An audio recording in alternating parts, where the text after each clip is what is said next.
It's truly saddening that the leaders of some of the most powerful Western nations are so cowardice to admit that there are only two genders.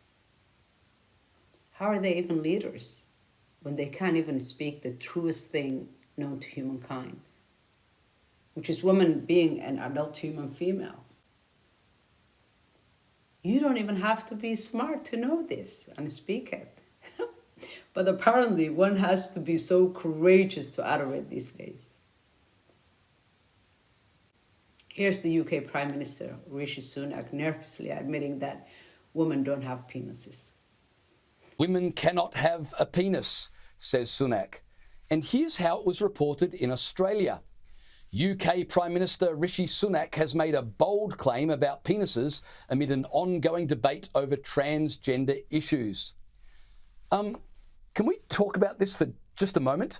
Our news media expect us to believe that it's bold to say women don't have penises. Bold leadership used to mean crossing the Rubicon or putting a man on the moon.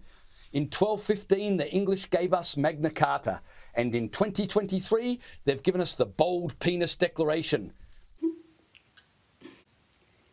It's disheartening to see a reasonable man like him getting so flustered and nervous to say the truest thing.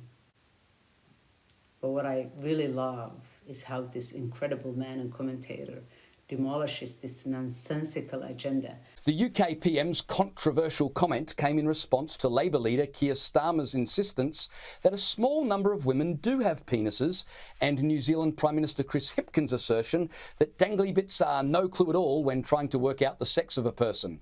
Imagine explaining to the people of 1923 that in 2023, declaring women don't have penises would be a bold statement to make. It's also bold to say water is wet and the sky is blue. And what's this ongoing debate the media are referring to? There is absolutely zero debate going on in the suburbs about whether or not women have penises. If I said there was an ongoing debate about whether the world was flat, you'd say I was delusional. Now, far be it from me to say that most of our cultural elite are delusional, but most of our cultural elite are completely out of their minds. Journalist Paul Goodman had the chance to sit down for a one-on-one interview with the British Prime Minister last Thursday. Sir Keir said recently that 99% of women, I quote, of course haven't got a penis, he said. What percentage would you put it at? That was his question. Prime Minister Sunak laughed nervously before replying.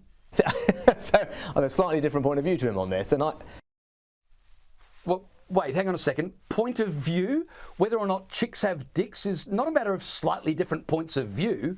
Sunak pushed on promisingly at first, only to become scared to actually say his slightly different point of view. There's hope. Because sometimes when the adults become so pathetic and so incapacitated to act, an opportunity for new heroes comes forward and is born, like this amazing young man. Oh my God, check him out. Appreciate the opportunity to speak to you today. I never thought that the shirt I wore to school on March 21st would lead me to speak with you today.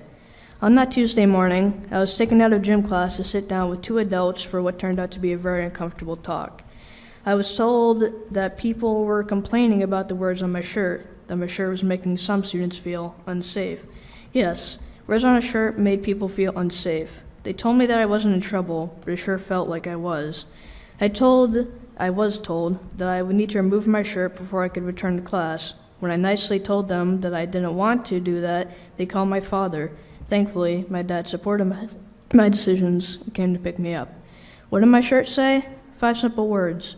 There are only 2 genders. Nothing harmful, nothing threatening. 5 simple words. There are only 2 genders. Nothing harmful, nothing threatening. Just a statement I believe to be a fact.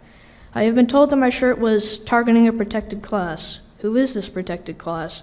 Are their feelings more important than my rights? I don't complain when I see pride flags and diversity posters hung throughout the school. Do you know why?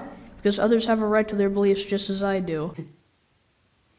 This kid has more gut, integrity, and common sense than many of the Western leaders of today. May God bless him and protect him and his family. Allahumma ameen. The thing is, liberalism stands for everything and therefore stands for nothing. How sad.